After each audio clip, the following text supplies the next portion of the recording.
Hey guys, Khalid from Cricket Fanatics Magazine here, and today another special guest on lockdown. It's Dalin Oliver. You guys would have seen his comedy shows. You must tune in on Showmax there, go watch some of his comedy shows there. Yes, it's lockdown, so you don't have excuses. So Thank you. we Thank got you. Tell them.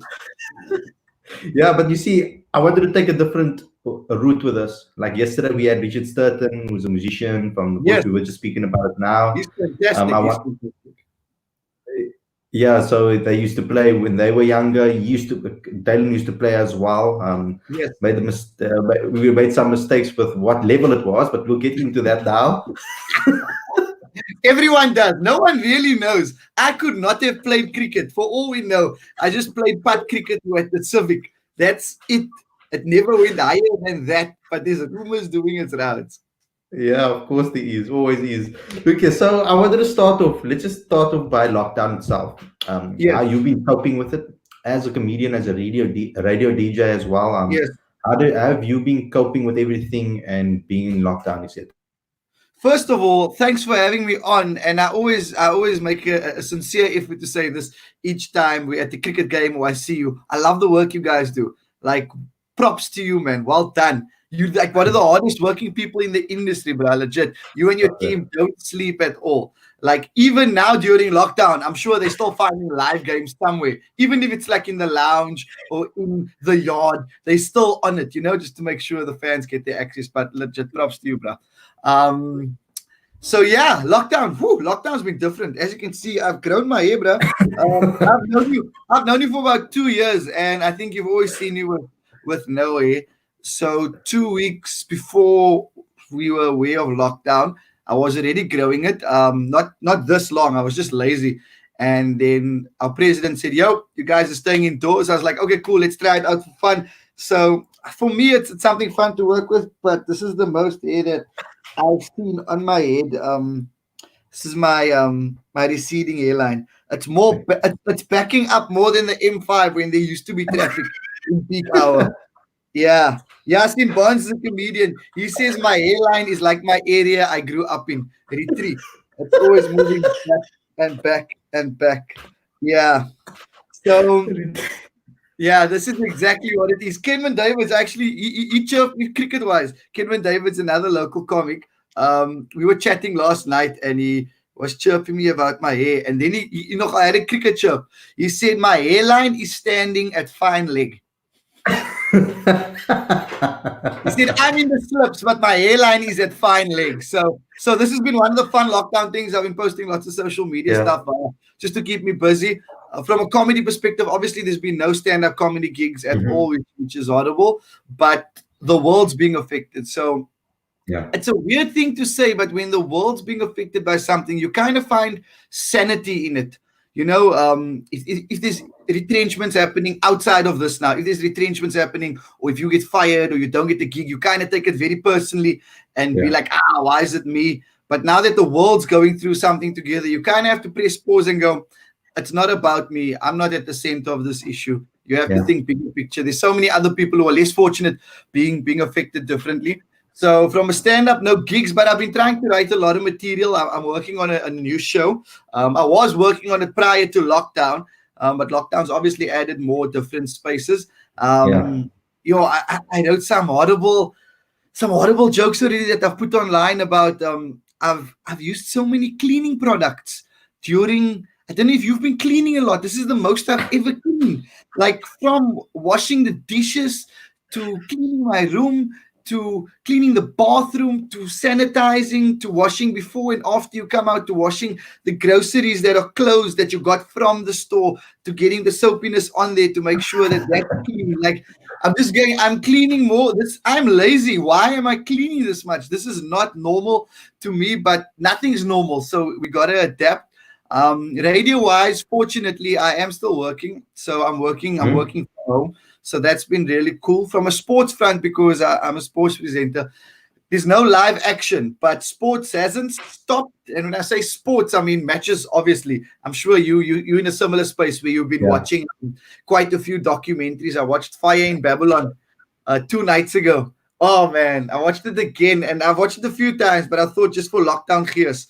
And I still get the cricket fires reignited, and the passion and the anger and the everything, the plaatskyving in one go when you watch it. And that West Indian era, it closes off so beautifully with Michael Holding saying, from the 80s or from the 70s, no, from the 80s to mid 90s, there was a 15-year period where the West Indies were unbeaten as a test nation series wise. And then he caps it off by saying, like nowhere ever in the history of sport has any team remained unbeaten for 15 years. Like a humble flex. And now he's one of the world's greatest, in my opinion, commentators. I love listening to him. But seeing him bowl in the younger days is always really cool. So from a sports perspective, not many, I say not many games, because in Belarus, I don't know if you know this, the Premier League in Belarus is still taking place, football-wise. Their president, Alexander Lukashenko, he doesn't believe that the coronavirus pandemic is a thing. He like legit doesn't believe it's a thing. There are cases in Belarus. Stadiums are not operating behind closed doors, so people can still come watch the matches. Obviously, numbers have been decreasing, but he is of the opinion that it's all fine and the league's still happening. It's the only one that's still taking place. Otherwise, it's transfer news, lots of cancellations, postponements. Proteas now, unfortunately, we're not going to Sri Lanka. But what I do like is Mark Boucher saying in an article a few weeks back that they're going to include a fitness clause in the players' contracts going forward. I like that. I really do. I do like that, because there were a few players who had to bump up their fitness levels recently with the series that took place. But also, I'm sure you've seen it. Like, I love all the players. I'm not one of those trolls that's there to throw shade. I am down for the Proteas, for the Springboks, for Bafana, for all national teams. But we've seen one too many boops on television over the past 2 years. Because the kids are getting slimmer as the years have gone by. And the slimmer the kids have become, sometimes you're going, hey, brother, off-season's been treating you lekker, eh? So from my side, I was laughing, going, I wonder if we're going to see a decrease in the boops on the field. But bigger picture, it's good, man. You want your team to be super fit and just look like they lean, mean machines, because I assume that leads into your mental fitness, that leads into the team in a better space. It adds on to so many things. You're going to concentrate for longer. And when you're playing that much cricket over 12 months at that higher level, there's no space to falter. There's no space to, press pause. If you are pressing pause, you still got to have the intensity. So there's been no sport, but I am managing to keep myself sane and keep busy. And I think we're fortunate, both of us, because we creators, we're creatives, and we thrive on the possibility of. So we have an idea in our mind and we go, ooh, this is going to be good. And then we start conceptualizing and we start writing and then we start putting storyboards together, and then the bubble starts getting bigger and bigger. And that's a week gone by already, where you just deep into your work. You know what I mean? So that's been me. And along with some comedy podcasts, I like listening to podcasts. The Comedian podcast is very good. Stuart Goldsmith from the UK. The Joe Rogan Experience is cool. He's from the States. And then the Breakfast Club, that's very cool online radio in the States. Sway is also good. And then Mark WTF. But it's conversations with actors, actresses, comedians who fall in a comedy space. And just to hear their story, it's like anything when you're listening to an interview of a sportsman or reading their bio or autobio. You just want to get insight into their brain and how things worked and works. It's like I read Kevin Hart's book, not during lockdown. I read bits and pieces of it during lockdown again. Just to hear the journey. It's always cool, because I think similarly with sports and comedy, this is what I found with cricket and comedy. The comparisons are so similar, because you can train as hard as you want cricket-wise, hitting balls in the nets every day. Proper, cool. You're opening batsman. You're getting your mind in the right space. You're going to score a ton the weekend. First ball, nick off, duck, cheers. But you've been hitting so many balls during the week. Sometimes factors outside of your control. It just nips away, nicked off, it cuts back in LBW. With comedy, you can be gigging or writing all week, and then you come to a gig and those jokes just tank. It doesn't work, and you're like, I can't understand. I can't understand why. But then that failure has to be taken in, absorbed. You look at it, what happened, and you're back on stage the next gig, or you're back in the middle the next match, and you just got to keep backing yourself and staying positive. So that's the cool lessons that the sport and the art have kind of taught me where they merge together. Yeah, because I wanted to ask you about that, because it must be quite difficult to stand in front of a stage and then putting original content out there. When the crowd doesn't respond and things like that, how much times does that happen to you, and how do you recover from that? All the time, bruh. All the time. All the time. Initially, when you start, it's one of the scariest things because you're not aware of it. In your mind, whatever you say is supposed to be funny. So you're not even a comedian when you start. You become a comedian over the years. For me, I felt I found my comedy identity after my first one-man show, because then I spoke about issues that were personal, spoke about issues that were directly grounded or in who I am as an individual. There were some cricket gags, there were some school teaching gags because I'm a former teacher, some gags about attending Wyoming Boys and South Peninsula High, and coaching cricket even. So when you start out, you're not aware that they're not going to laugh. You assume it's your funny thought, they're going to laugh.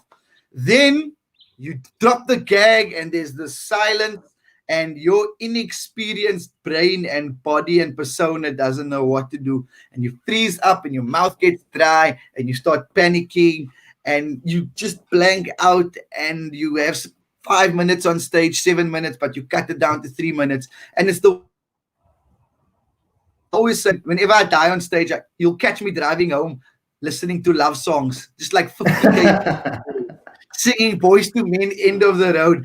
But then, as horrible as it is, it's part of the process. But you only realize this the more you start performing and the longer you're in the stand-up comedy business for. Because the only way to get better is stage time. Like, you can write, in my personal experience, as much gags and stories as you want to, but the only growth happens on stage. Similarly with cricket, the only growth happens out in the middle. You can hit as many balls as you want.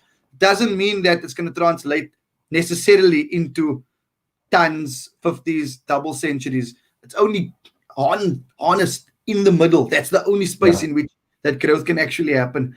So now what happens, you start gigging more, you start performing more, you start learning that the stories develop on stage, the stories develop in the death. The stories develop in the silent moments, because you record your set and you listen to it on your way home. You listen to it the next morning. You're like, oh, that's why they didn't laugh. Hey, but this was funny. And now a few years in, you start realizing that for me now, the space where I'm in, I don't mind the deaths. I'm there for the deaths. I like the deaths because I'll be working on a certain concept. Not saying that it's always a cool thing. If I'm in my hometown of Cape Town, it's a bit more comfortable to die, and that's a weird thing to say, but you're aware of the spaces and you're aware of the audiences. Whereas when you're out of town, you don't want to die because you want to rep your hood, but you also want to step up to the plate and bring the fire, bring the jokes, so that there's a certain level of respect that the audience has because they say you're from out of town, etc. But maybe that's all in my mind. But bigger picture for now, I don't mind. I don't mind dying. I enjoy it to a certain extent because it allows for growth. I'm not saying that it must happen. Yeah. But it allows for growth. And it's the only way you're going to figure out whether something's funny or not. So I don't mind it. Although it does stress me out. It's fine. Something that I welcome, because if I'm not dying with my new material, then I know I'm being lazy and just writing the old jokes and the old jokes. And getting comfortable. Although some stories only develop over 5 years, then they only reach its funniest peak, So it varies. There's a balance you have to find. Yeah. Because your latest one, I went to the back to watch. The adulting was amazing. I must tell you that. I laughed a lot in that show. I was like, it was really well done and put together. But I wanted to ask you, do you guys maybe test it in a small comedy club first to see certain jokes are falling or the way they're going up? How do you test it? 100%. So I'm going to use cricket and comedy analogies. Is that fine? That's perfect. So we've got a club comedy circuit, right? And your club comedy circuit is like your cricket nets. It's like all the clubs that exist within South Africa. So to give you an example of the club structure, stand-up wise, Cape Town Comedy Club, that would be your premium spot in Cape Town. I'm just going to go regional with Cape Town and I'll branch out. So in South Africa, there's three full-time running comedy clubs. Cape Town Comedy Club at the waterfront. It's owned by Kurt Skundrad. Parker's, which is owned by Joe Parker. And then Melville Comedy Club, which is owned by the Goliaths. Right? So there was a Goliath Comedy Club in Melrose Art, but then that closed down. But there's still 3 fully functional comedy clubs. Let's go pre-lockdown. Obviously, we don't know what the state of life is going to be like after lockdown, right?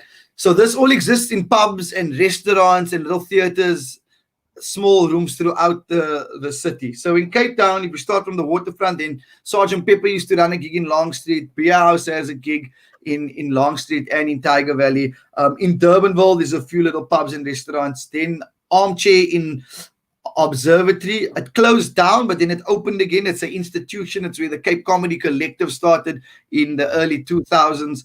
It was kind of the core of the Cape Town based stand-up comedy scene.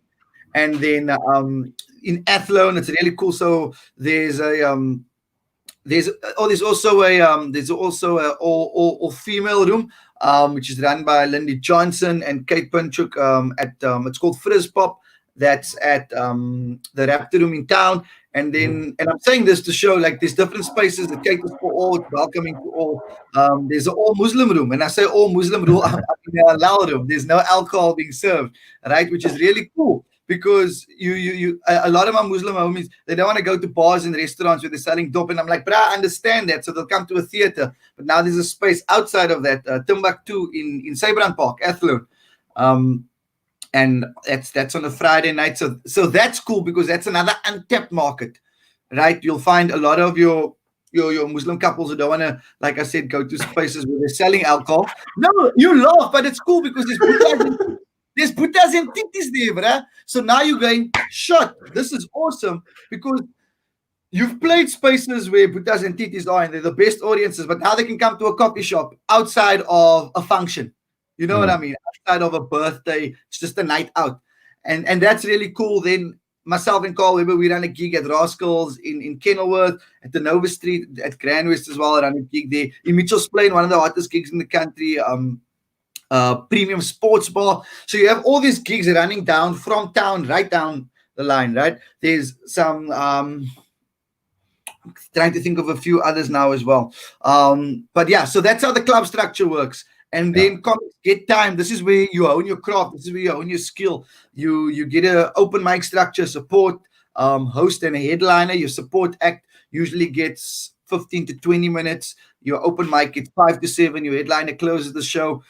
His or her call, but they're usually doing about 25 to 35 minutes max. 20 minutes in some cases. Some go on for 40 if they're working on a show. And then that's how your night functions, and it runs for about 2 hours in total stage time. So when we're writing new shows, you're working it on the club gig circuit. That's why it's so important. Similar to the nets, where you're hitting balls, where you're hitting areas, where you're working on all the basics, where you're ironing out all the little issues and you're fine-tuning everything. Yeah. So like with adulting, that show I probably wrote over maybe 2 years probably, all the material in different stages. And it's tough because you usually can't perform all the material on stage at the club gig because you only have, if you're jumping on to do a quick 5 minutes, you're just doing that. If you're doing 10 minutes, you're just doing that. If you're headlining and you're doing 30 minutes, then you still have more time. But you still got to give the crowd what they paid for. So you got to balance it up with old stuff and new stuff and figure it out in between. So a lot of the time with your one-man shows, and that's why you travel with it. That's why you go to small towns. That's why you do smaller theaters. You go to festivals if you can, where you have a platform to work on the material. Because the show matures over time. The show that you did in 2018 at the start of the year is so different to the show that you filmed at the end of 2019. But the tough thing that we struggle with in South Africa is, I wouldn't say struggle, the thing that we're dealing with in South Africa is that we're still a very young industry. So stand-up comedy popped in the early 2000s. So that means that it's doing well, but there's not as many gigs running. Like we got 2 fully functioning stand-up comedy cities with Joburg and Cape Town. Durban will be more monthly gigs. I think there's one weekly gig that's happening. So now what you're dealing with is spaces where there might not be gigs running Monday, Tuesday, Wednesday, Thursday, Friday, Saturday, Sunday. There's not 7 gigs running on 7 nights of the week, right? Whereas in your more established comedy countries like the States or the UK, Australia, you'll have, let's say, I haven't been there yet, but let's say a minimum of 5 gigs per night. You know what I mean? Or you'll have comedy on every night of the week, running from early evening through until sometimes a late show at 2 in the morning, 1 in the morning. So with that, you have more stage time. So you have more time to honor your honest, your craft. Is that the right word? Honest? Is it honest? Practice your craft. I hope so. If I'm using the wrong English artist, I'm sorry. I'm an adult and I'm apologetic about it. Okay. But that means you have more stage time to own your skills, you know? So we're in a good space pre-lockdown. Gigs were running, gigs were moving. I think we had gigs every night of the week in Cape Town, which was awesome. And we keep getting there, and it's just gonna be an interesting space now post-lockdown to see how we're gonna reassess it to post-COVID-19, I guess. But that's where we test our jokes, the club comedy circuit, and then from there you travel, you tour with it, and then ideally you're playing theaters for your one-man show. But the traditional model of theaters is changing because guys are playing at hotels, in conference rooms, they're playing at comedy clubs to 50 seaters, 100 seaters. Some are playing up to 5,000, 10,000. Some are doing 1,000. So it all depends on you and the numbers you can pull and the space that you prefer to play in. But ideally, the club comedy circuit is very, very important because it's the core. And it's where we figure it out, man. Yeah, that's awesome. So I always wanted I to give know long that. answers, eh? I give long Yeah, answers. very. It's chilled. I'm used to 5 press conferences, so it's so I'm used to it. So that we cover everything. It's so that we cover everything.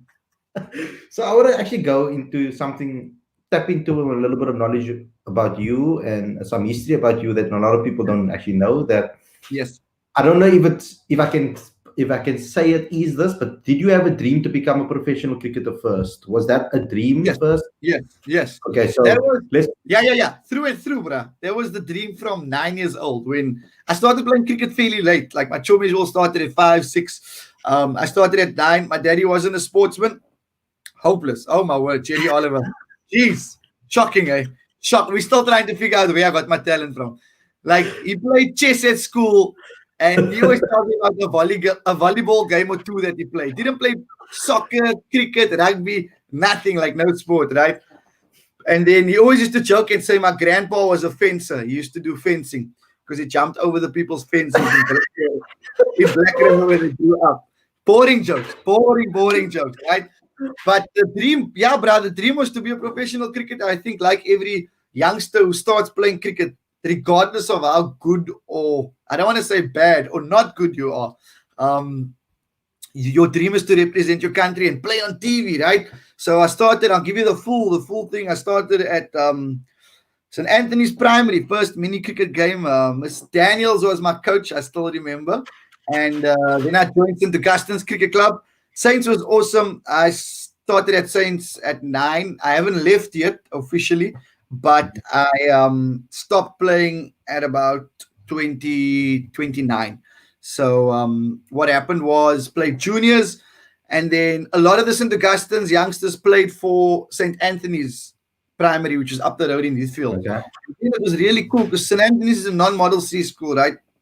We don't even have a field. We're one of those schools that had a tarmac and then had cricket and soccer trials either on the tarmac or we went to Saints or to Ashford up the road to use their field, right? Or the Felchie in between Alphindale and Heathfield. It's like a field that was short grass, so we used that.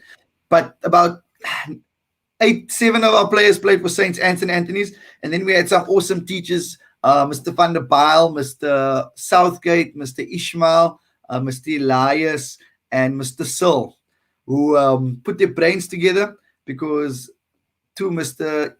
Ishmael and Mr. Southgate and Mr. Van der Bijl were in the UK.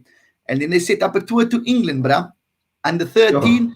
Yeah, this is amazing. And this is one of the coolest career highlights ever because this is not the cricket school, bruh. This is not the cricket school. But it just happened to be that we had such a good cricket team. Like we had a damn good cricket team. All of us were playing.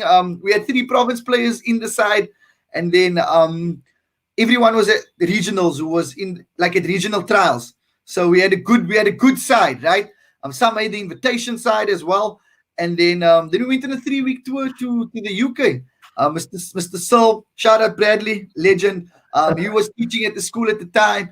Mr. Elias was also there. They went with, and it was one of the coolest things ever. 3 weeks on tour in the UK with your best friends playing cricket, and then you continue playing with Saints. And what was awesome about the Saints team is that we beat the boys' schools as well. We were playing against the top league boys' schools, and it was a big deal. It's a coloured club, if we have to call it that, with lighties who aren't playing for Model C schools, but we were just part of.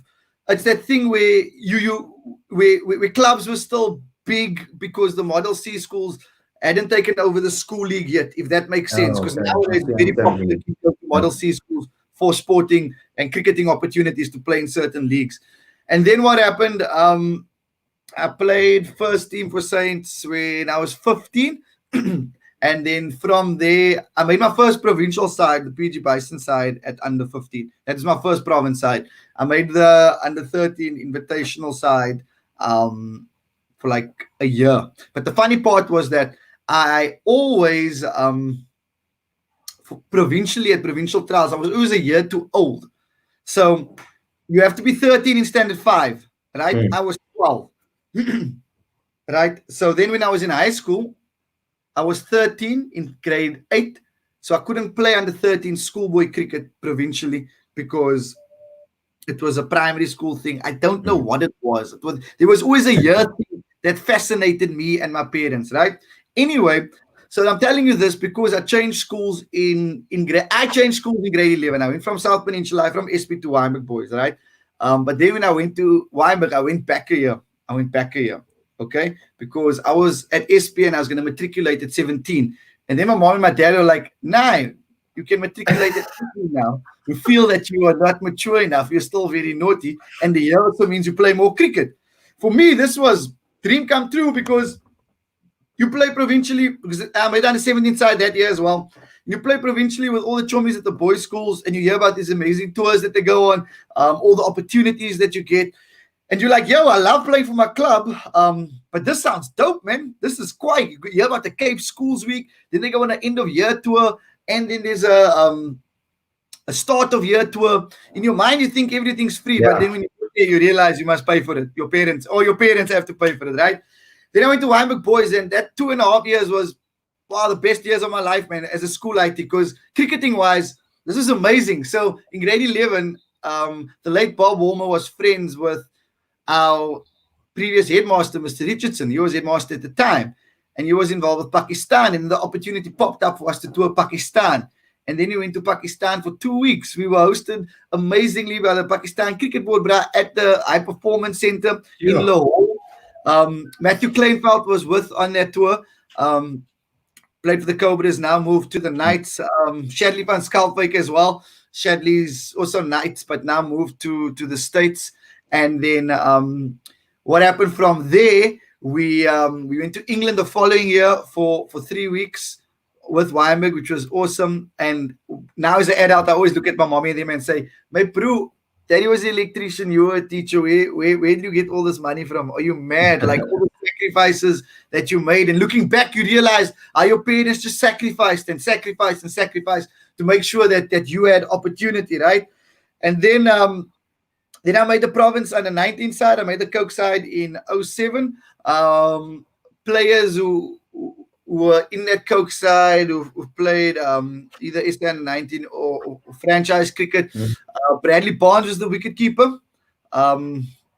Such a good player, good batsman, quality gloveman. Dane Patterson was the opening bowler, and Patter was always quick, and sometimes Barnes would stand up to him with a new ball, like ridiculous, just ridiculous. And then Vali also played in that side. Vali had a fantastic Coke week. I think he scored 4 or 5 50s back to back, and then got into the SA school side and then into the SA team. Barney as well. Barney played SA under 19, Brad Barnes. under 19 World Cup. And then I went to varsity. I had a horrible Coke week, by the way. Oh, it's horrible, ridiculously horrible. It's still ridiculously horrible. Like, I was recovering from an injury. I had a pin in my finger because I lost ligaments here. So that only came out like 6 weeks before Coke week. But I had a horrible one, like 2 ducks and 1 in the 2 years. It's like, my life has ended. Cricket's still the toughest thing for me to talk about because it's like a childhood love. It's one of the weirdest things because I back myself more in stand-up comedy than I do on the cricket field. It's weird, right? But it changed towards like the end of my club cricket time. And then what happened was, are you fine with the long stories? Are you still fine? Are you still fine? Fine. I'm fine. I'm fine. I'm perfectly fine. Okay, let's come. And then I played, I'm just thinking which other players, and I'm not forgetting any, were in our Coke Week team. Were there any media guys that worked with me, maybe that you played with as well? Guys, my colleagues of mine and stuff. Your colleagues, give me some names. Like, Michael Pope was, who? Yeah, so I think you mentioned something about like Carl Lewis or something that you played with. Carl Lewis or played against. Yes. So yes, the story, the webs. I'm gonna put the pin in Carl Lewis. I'm gonna get in now, right? So then I get excited when I speak about cricket because I hardly speak about it. Do you know what I mean? So yeah. So then what happened was then I went to Saints after province, after school, went back to my club. Just if you're watching and you're listening and you do come from a community club and you went to a Model C school, please go back to your community club. It's very important. Our community clubs needs our players who do get opportunities to play for these schools and attend these schools to go back. Because if we don't go back, then what happens? We don't have a constant influx of players because we don't have facilities. Do you know what I mean? So if the ladies who grew up at the club that went to these schools don't go back, we're losing out because we're going to be the guys who bring Owens with us and not going to be a draw card, but going to bring more friends who are in that spaces, cricketing wise. Because what I found is scary. A lot of ladies don't play club cricket anymore after school. Once they matriculate, I'm like speaking to a lot of guys. They're like, no. I'm like, what do you mean you're not playing? Yeah. You must be playing club cricket. It's like the best thing ever, regardless of where you're playing, right? League wise. So then go to Saints. St. Augustine's, fantastic. Stayed there until I stopped playing. Captain the side. We played. We're in between. I captained us to promotion in the one from 1B to 1A, and then I captained us out of the 1A into the 1B. Although at least, so when I captained us up, we stayed there for a year. So we were yo-yo, because we won the 1B, then stayed in the 1A for a season, then went back down, and then we won the 1B again. We won the double 1 year. We were unbeaten. We drew 1 game. No, I think we lost. No, we only lost in the T20s. League-wise, unbeaten. And we won the T20 titles. We won the double. Ahmad Brown is our coach. I played as a young junior with him. He's a club guy, Saints boy. He's coaching at Primrose now. But that was an awesome team, man, because club cricket is so lekker when the team becomes a family and it clicks, right? So Carl Lewis was part of that really cool side as well. But before that happened, I played academy for 2 years. I played Province Academy for 2 years. Then Pity was in the academy side, and and Patterson was there as well. But you know what's the fantastic thing is when you know the hard work that these guys put in outside of training, and then you see these success stories happening. Like for me, it's the most amazing thing. Even Jason Smith. So he's a Wynberg boy, but he's also a Saints boy. Before playing for UWC, he was at St. Augustine's, and we played together for about two or three seasons. And you just see these special things, man. Like when you see Smithy facing quick bowlers, the time that he has in his hands, when he's playing a back foot drive, when he's pulling, you're just going, nah, man, this bra's gonna go far, because he just came out of the SA under 19 side as well. So Carl Lewis was a Sax boy. He was a year ahead of me at provincially. He played Coke Week as well. He played in a really cool Coke side. I think he was in Levy's Coke Week team. I think so, if I'm not mistaken. And Crit Singer them. Adrian Crit Singer. Yeah, I don't know. I could be speaking under correction and telling you the most possible lies that could be told, right? But then what happened? Louis came to play for us, and it was so cool because he was a Brian, a quality left-hander. He just never had kit. Carl, if you're listening, I hope you bought kit, I hope you found kit. Carl was one of the guys who used everyone else's kit. He didn't have boots at one stage. Like one of the players were lending him boots. Like it's ridiculous, but he was, yeah. And then you go, look, I need a bat, I need some pads. He had a bag. We're like, what is in your bag? Why do you have a bag if you keep on lending kit from the guys?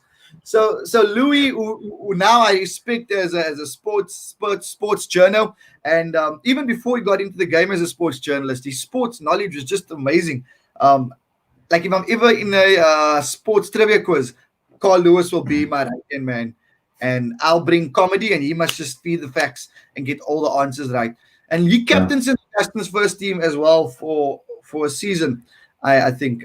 So Louis played there. Matthew Kleinfeld played at the club for a short period. Just looking at the pros that played during the time. When I started playing firsts, Gogi was still playing. Paul Adams, he was finishing off his career. And then something really special happened because we were fortunate enough to have Moeen Ali, England all-rounder, play at the club for 2 seasons. So the first time that he played there, oh my word, I think he scored. Out of the 8 innings that he had, he was the top run scorer in the league. I think he scored, it was 5 50s and 3 centuries, or 5 centuries and 3 50s, either or. But I think it was 5 50s and 3 centuries. Ridiculous. Again, when you just watch this guy, he was young, fresh out of the, I think it was the England, it was the England A side. He just made his debut. Fresh from under 19. And we saw him in the nets, and we were like, nah, this Brake and Joel. And then he came to the middle, and you're just like, yo, this is ridiculous. But just a humble guy, down to earth, a proper lad. And then he came back about 2 seasons later to play another season. And that was cool, just being able to watch a guy like that operate and train and see how he goes about his business. And the club league in province is really good. I must say it's very strong, and it's very strong. I know the guys always speak about how previously you could play against a team and there would be X amount of provincial players who were playing franchise, and it was just much tighter. But from my experience, when I did play very good competitive league, 1A, 1B, 1A, you can feel the step, or the top division now, you can feel the difference. I won't forget when Peter Malan played for Durbanville. This is prior to making his Proteas Test debut. He was scoring. It was a run machine for the Cobras, but they were off that weekend, and he was playing, and we were at Saints. It was a flat deck, and Milan came to the crease. And you know when you can feel a batsman's presence without them saying anything. Just walking to the crease, and we're like, ooh, this bro is going to score a lot of runs today. A lot now. He's in early already. They lose an early wicket. I think he came in at 3. It's maybe going after 10:30, and the ball's still moving around a bit. And 2 or 3 balls into Milan's innings, he goes forward defense, and our opening bowler Dane Miller moves it off the seam by like a millimeter or 2. The quietest of edges, bruh. And it nicked off. And you know when things happen in slow-mo, everybody just goes quiet. Nicks off. The team didn't even give it like a big celebration. We just caught it. Thank you. Don't drop the ball. Peter Malan, the run machine, is out. But then when we played him again, he scored 100. So, proper. I thought that these are amazing stories, man, and like especially about the club scene, etc., and hearing about people that you played with, etc. So I thought I'll throw a span in the works. So, Carl, how are you doing, man? Louis! Did you hear what I said about you? Yeah, I did. Look at our hair. I know. Did you hear that I said you were a good batsman? Yes, I heard that. And I have you as my sports guy. That warmed my heart. Warmed my heart. I loved listening to you talk about that period of our lives, because that cricket period where we were doing so well, and when we got promoted, and I liked you speaking about that because it brought back so many memories. I remember you were the captain when we got promoted to the 1B, and we finished the game. 1A. Yeah, when we got promoted to the 1A. So we won the 1B league, And on that day, our last game of the season, we finished the game off at about 11 o'clock. And we did so much drinking, eh? I actually... You did so...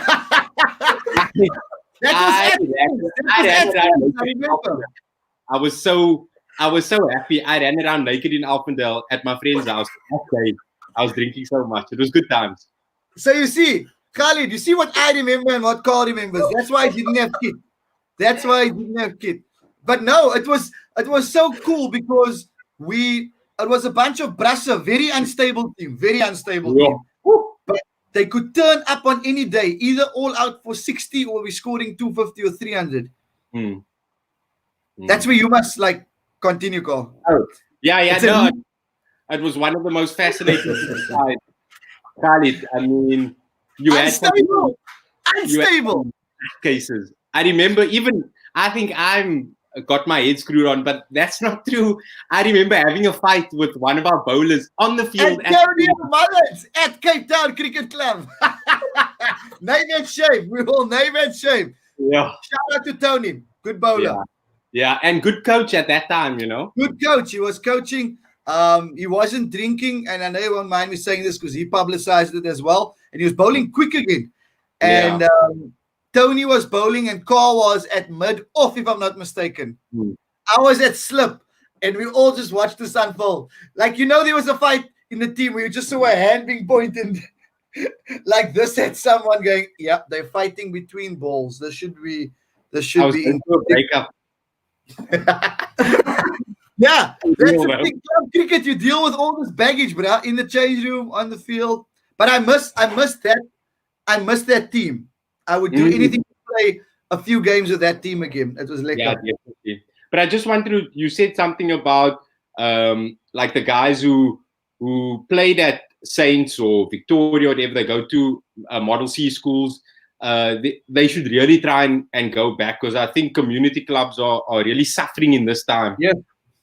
So I think that's a very important thing to say to the young cricketers out there. They need to give back in that way. Like Dalin, you were at Saints your whole career.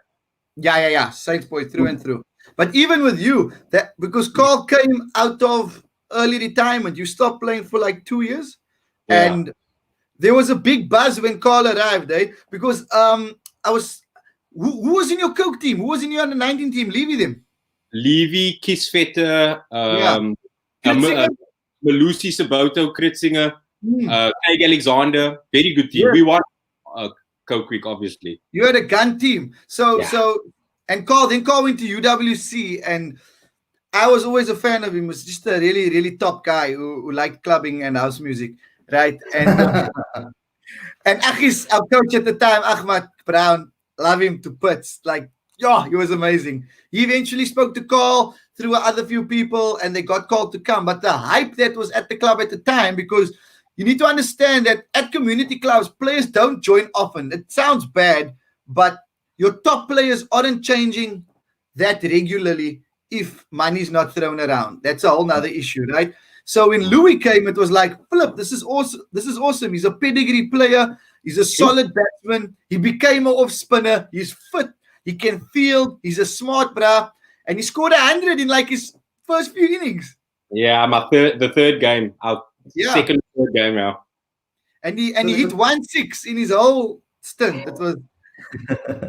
There's a question I want to ask both of you, because it makes sense for Carl now that he's a journalist as well. He would have probably dabbled in this as well, and you being a cricket fan, Dalin, as well. So with the 12 provinces maybe coming about, right? They're talking about maybe dropping the franchise system. My understanding of that was that maybe that meant that more quality players will filter out into club cricket again, and it could actually increase the quality of club cricket. And obviously, with regards to advertising, if you got a guy that is on the edge of semi-pro, just above franchise, but he can't play semi-pro anymore because, say now, someone like, I don't know, any of the players gets dropped for a reason and have to play in the provincial team. Obviously, it's going to all be provinces. So if they don't filter out enough players into the province system, some of the good guys that are playing currently in semi-pro cricket are going to move down, and they're going to have to play club cricket. And then you have an opportunity, obviously, to be able to advertise those guys on posters and get sponsorships involved and the quality of club cricket increases. Do you think that is a good type of thinking process, or do you think I'm talking all of the hogwash there? Carl, I'll jump with your answer. Okay. I think your thinking is right there, Khalid. But for me, it's not really about the advertising and stuff. It's more about having a semi-pro cricketer, someone who's looking to make a career out of this, in a changing room. It's so important to have experienced guys who have been there or done that, or even just a quality youngster, like when Jason Smith came into our team. Just to have real quality around your camp. I think that makes a big difference. Whether they talk a lot, whether they don't, I don't think that's the issue. I think it just raises the level of the whole club, and there's just a better feeling. So I'm hoping we can do away with semi-pro cricket, because I just feel like the cricketers are in limbo, they're in purgatory, you know, and the clubs are desperate for players. It's really sad when I hear of first team clubs searching for players on a Saturday, or looking for players frantically on a Friday. It shouldn't be like that. So I think in practice, your thinking is right, and I hope that's the case. That's a very good answer. I think we're all on the same page. No, I think we're all on the same page. Like, one, we also want our professional cricketers to one, be looked after in a financial space where there's longevity and there's a reciprocating relationship where the club looks after them and the province looks after them. And when I'm saying the club looks after them, it's small stuff, man. It's not even financially. It's just a love factor thing. Because when there's love for the pros that are there, like Carl said, young or old, they're going to be in that space. They're going to be in that environment. And for a kid coming out of school who maybe doesn't want to play club cricket anymore, you're like, no, but Zubair Hamza is playing at the club. He's a member. It was like that UWC. It always had golden eras where you had so many guys who were either playing Cobras or in your semi-pro system going, but that's a draw card. Now, if that was spread out and it wasn't that thin with only a select few clubs, we're winning as cricket. My main concern, I just hope, and I hope it is the case, that we can just start bumping up the depth from a provincial side and heading into national selection spaces, so that when that step up happens, that it's not a scary space. Guys don't take too long to adapt. When guys are coming into the Proteas team, they off the mark, they're there. And I don't know how we're going to get there, but that's my main concern as a fan. I must say, I love the franchise system because it's strength versus strength. Yes. But and I worry that we don't have enough players to keep our first class level at the standard. But we've seen so many retirements like Rory Kleinveld, Fudgy, like guys like that, Simon Harmer. So those guys are being taken out of our domestic scene, and that just dilutes the whole bloody pipeline. So all these guys are club cricketers who are supposed to be playing club cricket on a Saturday are playing perhaps semi-pro. Not that they don't deserve it, but I'm just saying that is not there, and there's not enough guys like Rory Kleinveld, Fudgy in the domestic scene. It's so young. That's a big thing for me. Yeah, I mean, if you that's such a good point. Like, if you look at the change room, I think if you go through, you take the franchise teams and you look at the 4-day starting 11 and you look at the change room, how many of the campaigners are, let's say, 28 to 32, but have racked up numbers of games behind there, 100 caps plus, have been there, done that, won titles, moved from team to team, whatever the case may be. That's just confidence prior to the game even starting. And let's hope we can correct it going forward. I don't know. I tell jokes, bruh, and I love cricket. So because I mean, the financial side of things is obviously very important, because obviously the incentive for cricketers, when you're at school and you want to be a cricketer, obviously your parents are going to say, like, are you going to make money? Because I mean, at the moment, if we lose the franchise system, and then I mean, I don't know if the contracts are going to be the same if it's in the provincial level, but I think if there's bigger draw cards at club level, then we could get more money into the system with regards to giving contracts, etc. And players will have to get paid. And I know, but to the guys that play, like you, that play club cricket, that when a contract comes your way in club cricket, it's almost like, you're playing for the money, and it's not the original way you want it to be. You kind of want to play for the love of the game. Yeah. But I think for the development of everything, I think they kind of need to kind of get incentive for people to want to play cricket again. Yeah. You know, at that I think both of us, none of us, we haven't been paid to play. You've never been paid, eh? Yeah. So, but that's for all clubs. But no. Oh yeah, incentives. That's fine, but no formal paycheck or payments. But that's such a good point, Louis. I don't want to cut you there. So go for it. You were going to say something? Oh no. Okay, I'll go first then. Okay. No, I was just gonna. You go, David. Well, I was just gonna say that's such a big point because, again, we I always find this weird that we never privy to numbers in comparison to maybe what's happening overseas. It's like in football in the Premier League, they're giving numbers, or if it's county cricket, they're giving numbers, but we never privy to numbers. But from what I've heard, rumor mill wise, your semi-pro contracts financially, it's not the greatest, and it's tough because you are adult now. You have a family. You know, if you're a student coming out of school, it might be more attractive financially because you go, okay, there's some sort of sustainable model. But now you're married, you're 25 to 30. It's a big gap, but let's say you're in between that space. Life's changing between that age. Now you have all these factors to consider. For someone who's put his or her life into being a professional, to just drop their kit, like people say, no, it's time for you to choose. Do you want to keep playing with a real job? Are you mad? You know how difficult it is. How do you tell someone that who's been so focused on making that their thing all their life, and now just because it's not financially viable, when maybe it should be? I don't know what measures must be put in place. That gap is way too big. Do you know what I mean? So you're gonna have guys just physically going. Exactly. I think the semi-pro contracts were very half-hearted. Like, you can't build a future with semi-pro contracts, and I feel like there's so many semi-pro cricketers on these contracts, and you're losing. You can't really invest in your future because you might have to make some money on the side to keep going.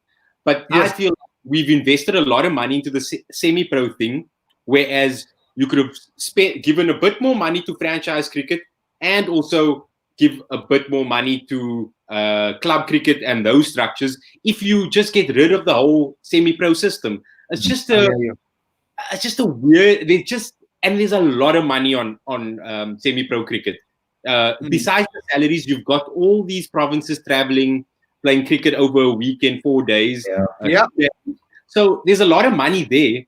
Whereas I think you focus a lot of that semi-pro money into professional cricket and into amateur cricket, and we can find like a balance. Because there were days where, like 10 years ago, 15 years ago, there were club cricketers who could play club cricket on a Saturday and they walk straight into a first-class team and they could still feel at home. And I think that's how we need to get. In short and simply put, we don't want the pros to be selling Herbalife or World Venture packages to us. That's it. I don't want to be in the change room and my bra's like, my bro, we consider traveling yet. I'm like, why? Next thing you're selling me a pyramid scheme. But yeah, I agree with you guys.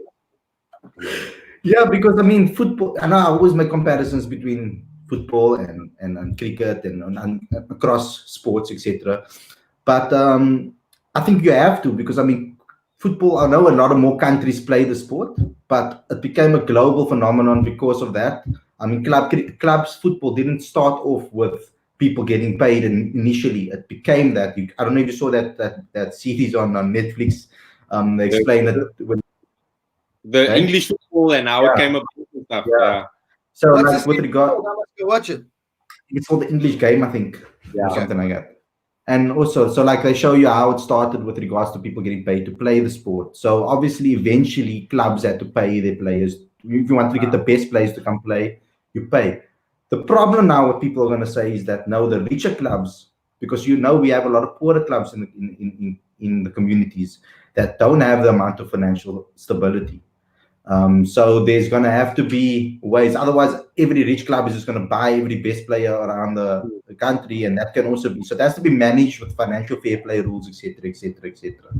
But okay, yeah, we that's another discussion for another time. I wanted to play a little game with you guys just before, so we can sign off. Yeah, I did this yesterday with Richard and his brother. It can be a little bit controversial, but also not. But I think you guys both have the knowledge to be able to do it. Carl's smarter than me, but I'm funnier. So let's see. Okay, cool. So I want you guys to build based on who you've seen play, right? Who you've seen play. I want you guys to build like a best test 11, Proteas wise. So combined. So we start with number 1. And number 2, so the players, and I'll type it in the comment section below for people to also give me theirs, etc. So let's start with the openers. Is Kirsten in there? You see, this is my issue. I feel like you have to have Graham, but who do you choose between Kirsten and Gibbsy? Because Hirsch and Smith were a decent combo, as was Hirsch and Kirsten. So what if you just throw in Hirsch, Smith, Kirsten, Gibbs, Amla, Callis, the cock? No. What if you? Okay, can I thought about this quite a bit. So I go Smith and then Gibbs because I like the contrasting styles. Right and left. Right-hander. Under 10. Yeah. And then at number 3, I have to have Hashim Amla. I mean, the guys at G. Must. Then, okay. So it's not going to be Are we leaving Kirsten out now? I'm leaving Kirsten out, yeah. Okay. Unfortunately. I love his work in after cricket, and he was one of my heroes as a cricketer. Yeah. Gary Kirsten Foundation, but Gibbs. So Kirsten is coaching the side. He must be in there. Kirsten is coach. Gary Kirsten is the coach. Coach. There we go. Coach. There we go. Okay, cool. That's a massive call. So I'm going to put coach in here as well. It's Smith, Gibbs, Amla, has to be Callis at 4. Yeah. Yeah. Okay. This is where it becomes interesting. The middle order, 5 and 6 is tough. Ashwell Prince. Mine. So I was going to go for AB and Prince. 5 AB. Yeah. And 6 Prince. Yes. Oh, I'm not going to like him playing at batting at number 6, but okay. Actually, you're right, because he. Tell him it's not my team. It's not my team. Wait. If he bats at 6, tell him we won't let him open the batting, even if it's just in one game. Tell him we won't. I think actually, because he was actually batting 5 for the Proteas, and AB was batting 6. So, okay, let's swap them around then. We swap them around because if we have. Are you going to go the cock with your keeper bat? Of course. Because then you have AB and the cock batting with the lower middle order. Yeah. I don't want to put pressure on Prince to have to accelerate if he doesn't have to. He's always going to have a good strike rate. Although, you look back at his old, some of his hundreds. I mean, he hundreds with Morkel and Steyn at the non-strikers. So he does know how to bat with a tail. But let's put him at 5 because, as Khalid said, I don't think he's going to be too happy at being at 6. Yes. How many bats? 5? Yeah, so, okay, and then it's... So we've got a comment from a comment. We got a comment over here saying Prince underrated, my pick as well. So from Jacob. Oh, where Jacob? Yeah, Jacob. You guys are on a good roll. Jacob's a Chelsea fan. How do you know? Oh, no. Oh, he's my bra. Are you happy with the top 7, Dalin? I'm happy. That's a gun batting lineup, bruh. Oh, my word. That is ridiculously good. And the scary thing is, we almost, if not, did we have all of them playing together at one stage? Yes. Almost. This is basically almost, yes. This is the number 1 test guy. Maybe minus 20. Minus 20. Minus 20. Gibbs was maybe finishing off, I think. I think there's definitely a shout for Cullen somewhere, but I just liked. I always felt like our team was that we had our best team when Prince and AB were at 5 and 6. So I'm sorry, Daryl Cullinan, you were top player, but I just our top 6 just makes me happy. I don't know. There's just something about this top 6. Also, we're playing Australia and Shane Warne's opening, so we don't want. Hey, Brent, 11 times, to Shane Warne. So, but then you guys can accelerate and anchor whenever you want to, So yeah, it's incredible. It's a good team. It's a good team so far. I think we're gonna run into trouble with our bowlers. It could be an ODI team too. You know what I mean? It's like almost bowling wise. Are you happy with 3 seamers and a spinner? Or you want to go for all? Because we got Cullis as our 4th seamer. Where we playing our first series? Let's say Newlands. Okay, Newlands. Cool. Let's go from 11 first and see. I basically think you have to decide the makeup of your bowling: 3 seamers, 1 spinner, and who the hell is that spinner is going to be? I mean, who the hell is that seamer is going to be? Is it Vern, Rabada, Steyn? You got Polly that's out, Makaya. Oh my word! Nah, you see, I feel Makaya needs to be there. Of course. I just remember Come on, I love Donald and Polly. I love Donald and Polly, and I think Polly would be great to have at 8.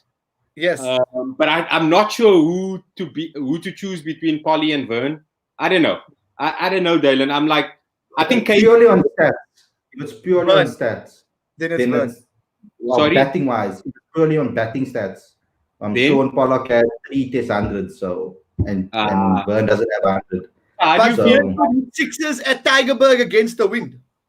There we go. Hey, so who's it?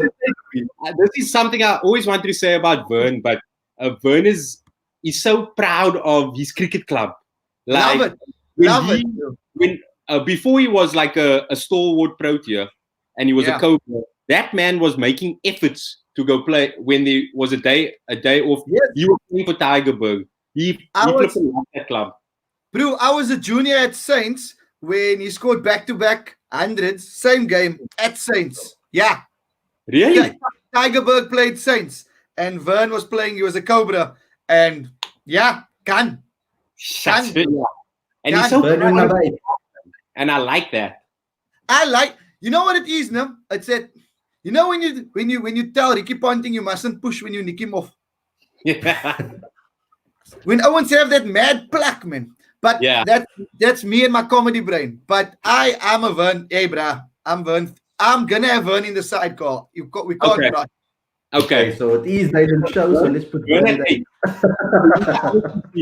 Ntini and Steyn or AG and Steyn? Oh my word. You've got 3 spots left. So we still got 9, 10, 11. I was in my head, the spinner would go to Kesh. Want the spinner as well. Unless we go for a 4-prong seamer tag. But we have Cullis as our 4th seamer. As our 4th seamer. No, we need a spinner. We've always gone with 4. Yeah. Kesh? Kesh is our spinner, or what? He's gone. He's gone. Consistent. Mr. Consistent. There's Harris. There's which year is it? Which years? Okay, obviously. It's all time, so. All time since the admission. Did Keshav break Gogi's record to 100 test wickets? No, I don't think anyone would break that. Maybe Dale or KG. But Paul Adams got to 100 wickets like that. Bro, but then Gogi must be in the team. If you look at the just compared to that initial period, what do you think? At his peak, yeah. I guess if you say they're at their peak. They're playing at their peak. They're playing at their peak. You have to go Gogi, man. And I mean, I feel like South Africans don't know how to handle something that's unique. 100%. 100%.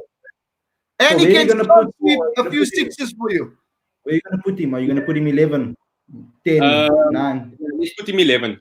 He won't be happy with 11, but we put him there. Okay, but now we still got 2 seamer spots. At the peak, Dale Steyn has to be there. Wait, why don't be happy? Paul's in the squad, in the team. He's happy. Yeah. So I think Dale Steyn has to be there then. So then you're gonna go KG or Makaya? Oh, that's a tough one. You have to go with Makaya for legacy and Trailblazer. Yeah, I agree. I will say that I do feel that Dale Steyn is our best ever bowler ever, and I think KG is the one to take. He has the potential to be better. But yeah, let's go for Makaya. But why can't we? You see, why? I'm gonna take this in so long. Why do we not choose? Why do we not choose? Why do we not choose Dale Steyn, KG, and Makaya? And then you have to leave Vern out. But who's gonna shout, catch it?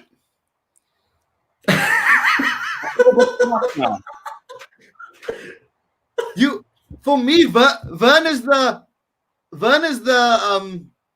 I don't even want to say the variation because it's not. He's your on the ticky, one side of the wicket that balances between the 150 clicks. I think that's important.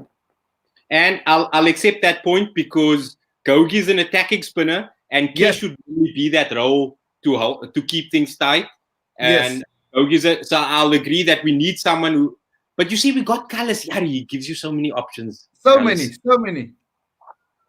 So this is guys watching. What do you guys think of this team? I think it's pretty decent. So Dalin and I are different here. Dalin is going with Vern at 8, which I have no problem with. But I'm thinking, Kallis is there. He can maybe tie up an end, not like Vern, who can tie up an end and take wickets. But you have Kallis tying up end, and then I have 3 seamers who can bowl over 145 in Tini, KG. 150 call. They're at their peak, 150. And Dale Steyn. So I like having. Justin Langer just got pinned by Makaya. First ball.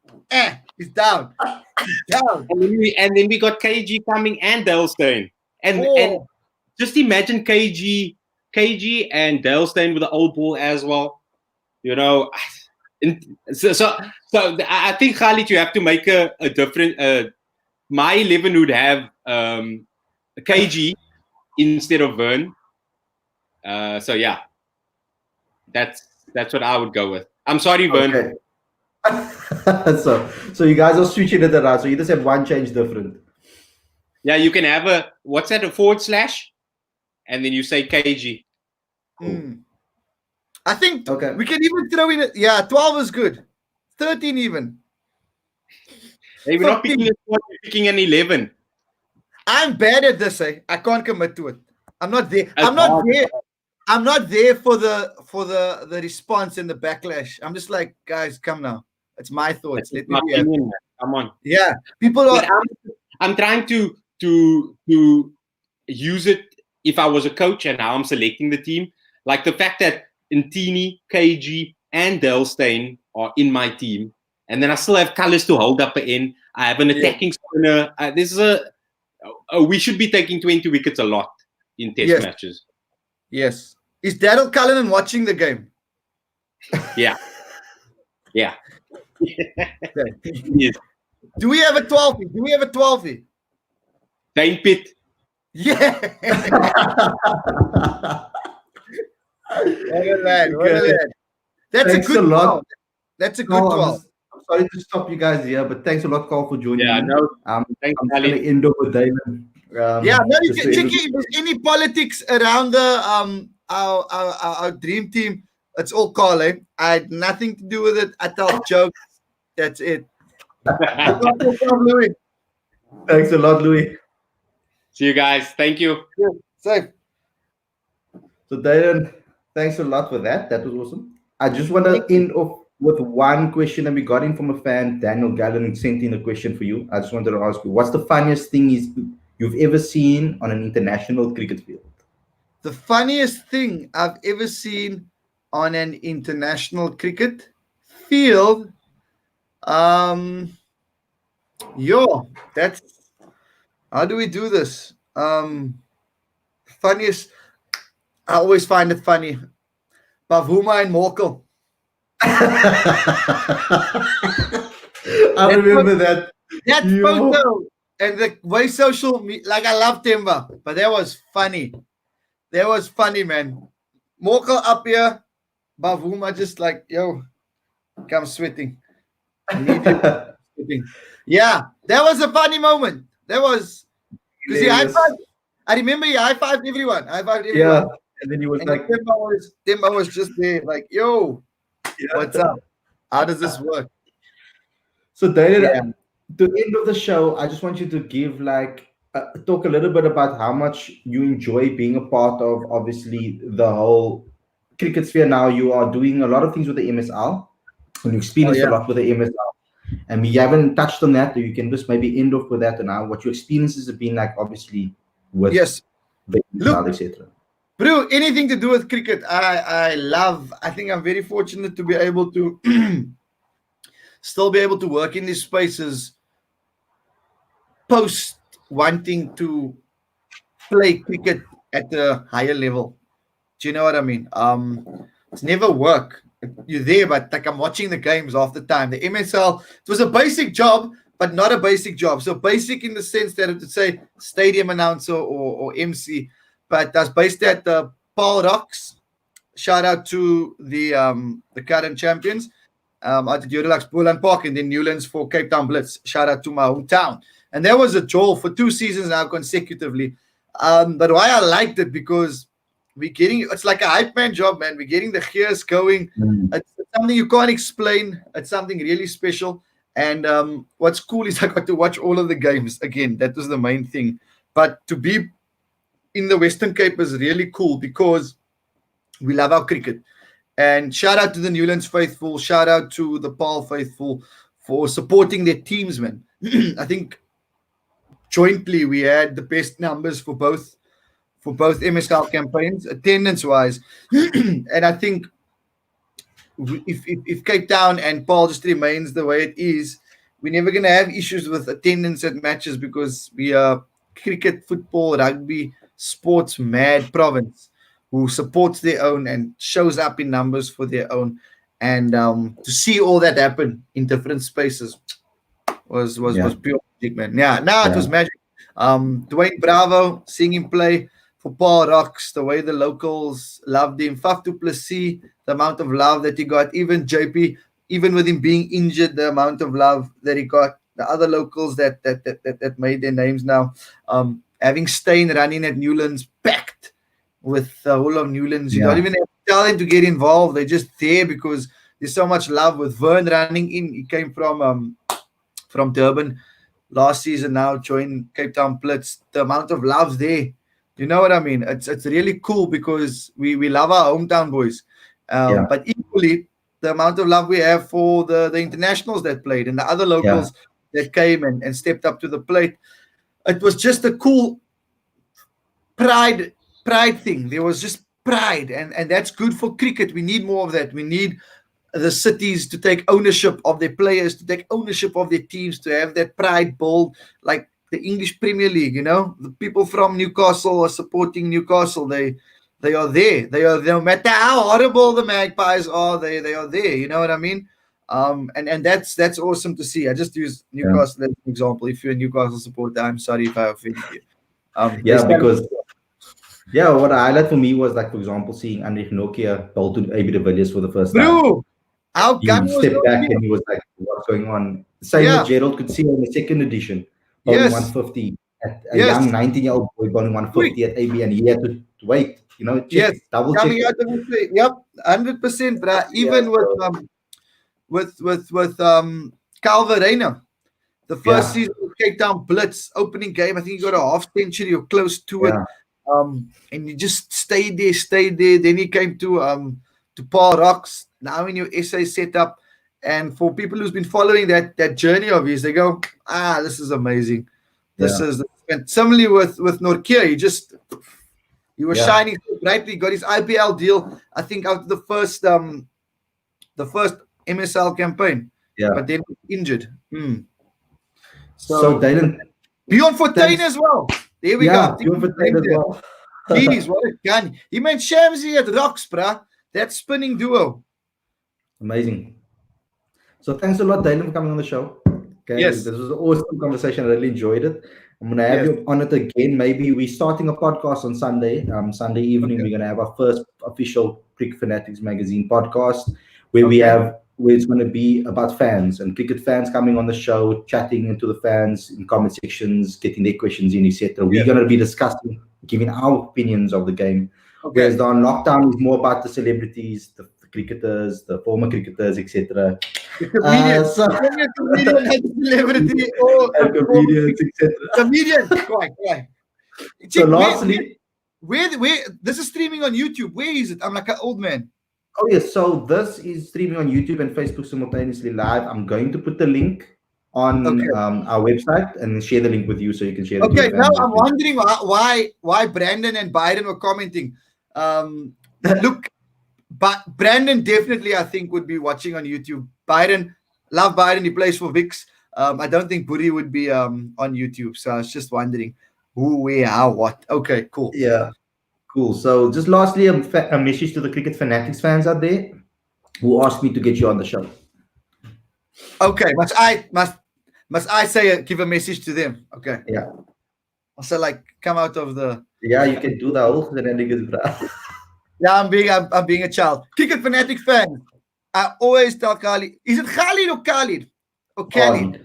Khalid. Jeez, you went straight. Where did you grow up? Yeah, Holland and in Claremont, I would say Claremont. Oh no, you are Khalid. Yeah, you are Khalid, right? But so it's still car. It's like car. Yeah. Not car. You said it's car. Okay. No, legit. Bro, I always tell you, Cricket Fanatics fans, shout out to you guys for being awesome. And just keep being lekker, man. That's the main thing. We know all of you love cricket, and the team at Cricket Fanatics does amazing work to make sure that you have all access in as many possible spacious lies. That was the song. We don't must do shout outs, but I'm bad. Just keep loving cricket. Don't be trolls. Okay? And Protea fire. That's the main thing. You support the Proteas. If you don't support the Proteas and you're bad luck, don't. Okay? Support the Proteas. That's the main thing. And love them and show love to Cricket Fanatics. They're awesome. They do everything in their power to make sure you got the inside scoop. That's a bad message, but I try. Yeah. Thanks a lot, Dalin. Okay. Thanks a lot for coming on the show. Khalid. There we go. Khalid. Here we go. Khalid. Cheers, sir. Cheers. Bye.